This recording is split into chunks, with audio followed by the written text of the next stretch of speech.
దయచేసి ఈ ఛానల్ని సబ్స్క్రైబ్ చేయండి, లైక్ చేయండి, కామెంట్స్ చేయండి.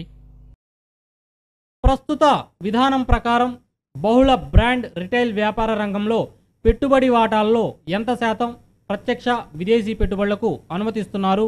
51%. 2016లో నిర్వహించిన గణతంత్ర దివాస్ ఉత్సవాలకు ముఖ్య అతిథిగా ఎవరు విచ్చేశారు? ఫ్రాంకోయిష్ హోలాండ్.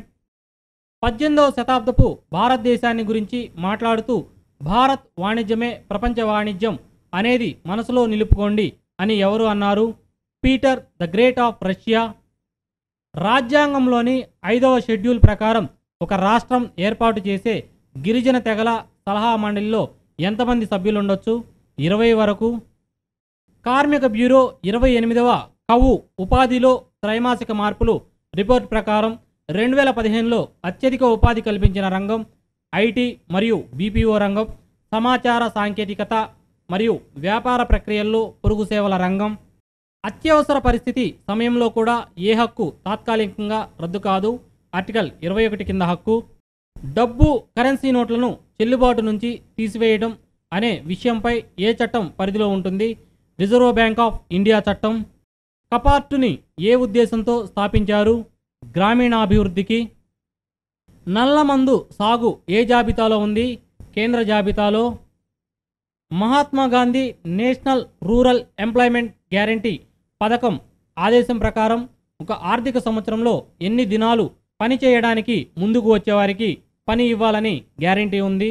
గ్రామంలోని ప్రతి ఇంట్లోని వయోజనులు ముందుకొస్తే 100 దినాలు. తిరువనంతపురంలో 2016 డిసెంబర్ 28న జరిగిన 27వ దక్షిణాది రాష్ట్రాల జోనల్ కౌన్సిల్ సమావేశానికి ఎవరు అధ్యక్షత వహించారు? రాజ్నాథ్ సింగ్. జాతీయ వ్యవసాయ విధానం 2000 ప్రకారం వ్యవసాయ రంగంలో వృద్ధి రేటు లక్ష్యం దేనికన్నా ఎక్కువ ఉండాలని నిర్ణయించారు? 4%. రాజ్యాంగంలోని ఆర్టికల్ 164 ప్రకారం ఏ రాష్ట్రంలో గిరిజన సంక్షేమ శాఖ మంత్రి తప్పనిసరిగా ఉండాలి? మధ్యప్రదేశ్లో. భారత ప్రభుత్వ కోశపరమైన లోటు దేనికి దగ్గరగా ఉంటుంది? ఒక ఆర్థిక సంవత్సరంలో వడ్డీపై తీసుకున్న అప్పులు.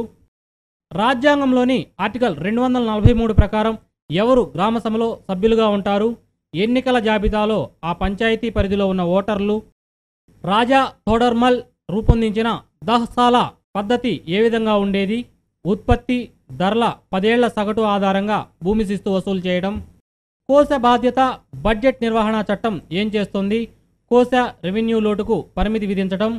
బడ్జెట్తో పాటు కొన్ని దృష్టికోణ స్టేట్మెంట్స్ సభ ముందు పెట్టాలని నిబంధన విధించడం.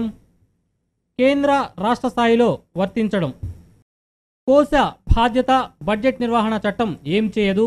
లోటులో లక్ష్యాలను సాధించడంలో విఫలమైతే జరిమానా విధించే నియమాన్ని కలిగి ఉండటం. ఏది రాజ్యాంగంలోని ఆదేశిక సూత్రాల్లో లేదు? అంతర్జాతీయ వాణిజ్య పెంపు. రాజ్యాంగంలోని ఆదేశిక సూత్రాల్లో ఉన్నది గోవధపై నిషేధం, స్త్రీ పురుషులకు సమాన పనికి సమాన వేతనం, న్యాయ పరిపాలనా వ్యవస్థలను వేరు చేయడం. డిసెంబర్ 2015లో ప్యారిస్లో వాతావరణ మార్పుపై నిర్వహించిన ఐక్యరాజ్య సమితి సమావేశంలో ఏ విషయంలో అంగీకారం వచ్చింది? దేశంలో నిర్ణయించిన వాటాలు. ఆర్టికల్ 371A ఏ రాష్ట్రానికి సంబంధించింది? నాగాలాండ్. ఆర్టికల్ 371B ఏ రాష్ట్రానికి సంబంధించింది? అస్సాం. ఆర్టికల్ 371C ఏ రాష్ట్రానికి సంబంధించింది? మణిపూర్. ఆర్టికల్ 371F ఏ రాష్ట్రానికి సంబంధించింది? సిక్కిం. ఆర్టికల్ 371G ఏ రాష్ట్రానికి సంబంధించింది? మిజోరాం. మరిన్ని అప్డేట్స్ కోసం ఈ ఛానల్ని సబ్స్క్రైబ్ చేయండి, లైక్ చేయండి, షేర్ చేయండి. మరిన్ని అప్డేట్స్తో మీ ముందుంటాం. Thank you for watching.